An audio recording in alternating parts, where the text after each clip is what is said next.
I'm Yi and currently work as a software engineer at Google, working on Apache Beam, mainly the I/O connectors. So today I will have two talk and one demo, and the first one is named "Making the Jump from Batch to Streaming." It outlines why we want to write a streaming pipeline instead of a batch pipeline. So this is a generic. It won't attach Beam specific implementations and like code patterns, but just interact with this concept. If you are already familiar with this concept and watching the playback and you want to just see how to use them in Bing, then can jump to my second section, which will talk about the implementation details and how to write the actual code. So let's start. First of all, why streaming? There are basically two types of data processing. One is called a batch, and another is called a streaming. And the batch is when you have some data that can be accumulated time to time, and then you have either process it one time, initiate a data processing job or pipeline, or you initiate it regularly, say in a cron job on schedule. And from time to time, your data can get more and more data, and your batch job can run and more frequently. So then it makes sense, totally makes sense to make this diminish this frequency. That is, have a single streaming job to processing the data instead of having a scheduler and a cron batch job running regularly. Also, this has another benefit that the batch job running regularly can cause usage hike. We see our customer resource usage if they have a big batch job and run like daily, and at that time, it causes a lot of resource strength and like resource exhausted issues. But if we run it streamingly and we can dynamically distribute the workload. So in this case, it makes sense to run a streaming pipeline. It can even save your cost because you do not need a very large resource to be prepared. And another, you already have a streaming source and you now want to get the result at the real time. That is, you want to have a streaming pipeline at the first place. So what is streaming different from batch? First, the most obvious difference is batch is operate on the bounded data source. Bounded means you know exactly how much data you have to process at the start of your pipeline. And then parallelizing that pipeline is easier. You can have a static split of your bounded source. And you know exactly how many type data you already processed and how many remain to process. And then Bing can distribute the data into different workers, have a load balance. On the other hand, a streaming data line ingests the data from unbounded source. Unbounded means we do not know how much data we will process, and in theory, it's infinite number of data if we run the pipeline infinite long. The data just come from some real-time source. And also the data can arrive out of order. This will goes to another important concept in Bing, that is event time and processing time. In Bing, we differentiate these two time stamps. The event time can come out of order, but with data processing, we want to process like a group the data around the some event time together and do some averages. So we need to maintain the event time of the data even it's arrived out of order. So this will give some challenge and will show how Bing resolve these challenges. So this is a demonstration for the data. The color is key. So it's all matter of the key data, and we know that being at the very early days, there was a map reduce, which essentially is group a large amount of data by key. So the data processing tools, central concept are the key data, and the data is processed or grouped according to the keys. So we have, for the bounded pipelines, we have a data of various key, and primitive or basic operation is group them together by key. And we'll show this, we have a finite number of data, and doing a group key process, we then have this data grouped by each key and materialized. For unbounded data, the data arrives time to time, and we also want to group them by key. Then we have a fundamental question is, how do we materialize this data, this live data coming from some unbounded source and group by them in some organized manner?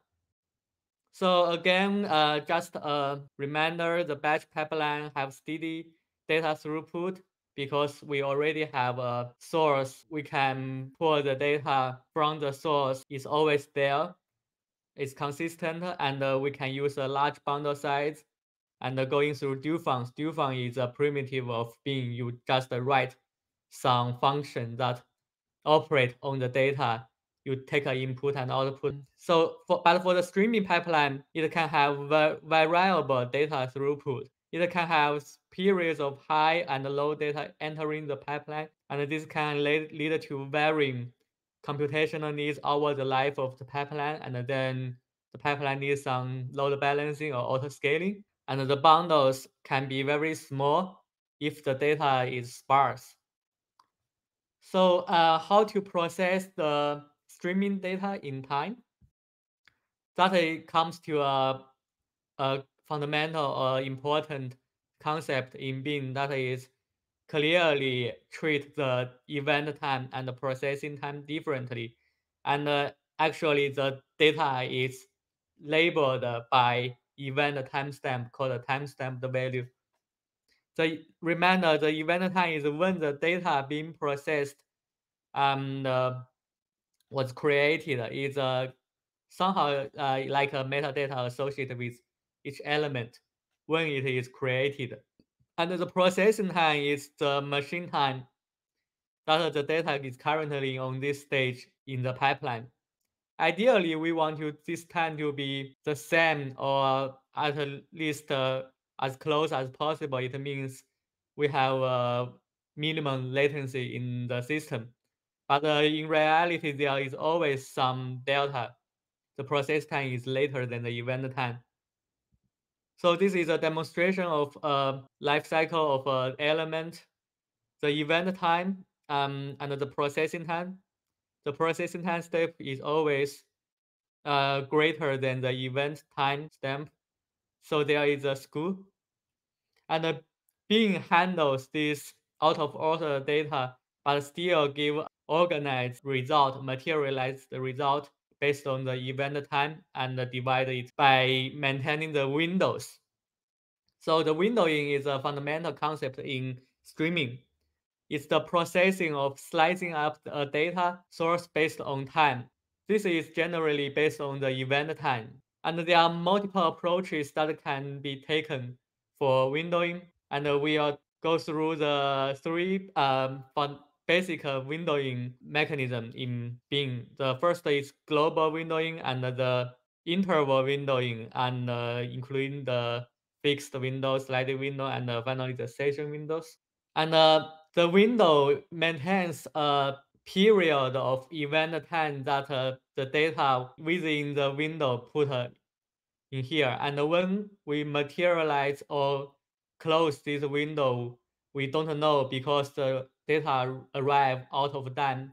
Some data can arrive very late, even though it has a very early event time. So we need to know how to close a window and materialize the element within this window. We need to have an approximate.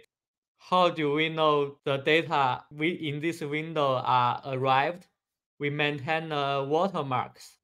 So mechanically, the system thinks that when it will no longer get any data from the before the watermark time, we then can close or materialize this window.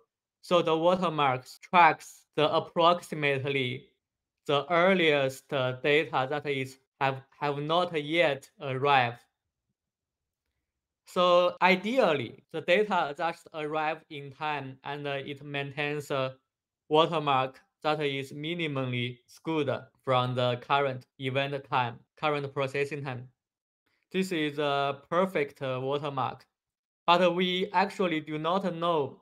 So this is a demonstration, and the x-axis is the event time, and the y-axis of process time. And ideally, our watermark will be just before the earliest event time element that have yet been arrived, which is demonstrated as such. So we have first element arrived at this processing time, and the event time is in this early, and the watermark is right before the event time. And then we have a second element, the event time is later, and our watermark somehow goes like this. Have a late data that is not yet arrived. Our event time goes to here, and we have not see this data. So the watermark does not advance. And essentially, we see this data, the watermark advance. This is called the so-called perfect watermark, which is not practical. So in practice, when you see this data, you actually do not know if there is a late data that has earlier event time in your late processing. But your watermark can only be approximated in a real system. We do not know how the later the data when the later data will come, and this is called the heuristic watermarks, which is all the system is using. Essentially, the watermark will advance when the system thinks there is no data earlier than the watermark will come. And we'll see in this system, the watermark advanced from time to time, and then there is a data that is incoming, but it's before the watermark. The window associated with this event time is already materialized, and this is late data. So this is heuristic watermarks. It's the only way to practically approximate when the window can close. And in the other hand, it has the late data. So the late data, what happens when we do get a late data? In other words, data from before the currently watermark. The real world is messy. The data can be delayed from a number of reasons. And our pipeline then needs some rule to how to handle the late data. So actually, this talk is mostly based on this book, Streaming Systems. So it's an overview of data processing concepts, and it's recommended for streaming data processing. Yes, thank you.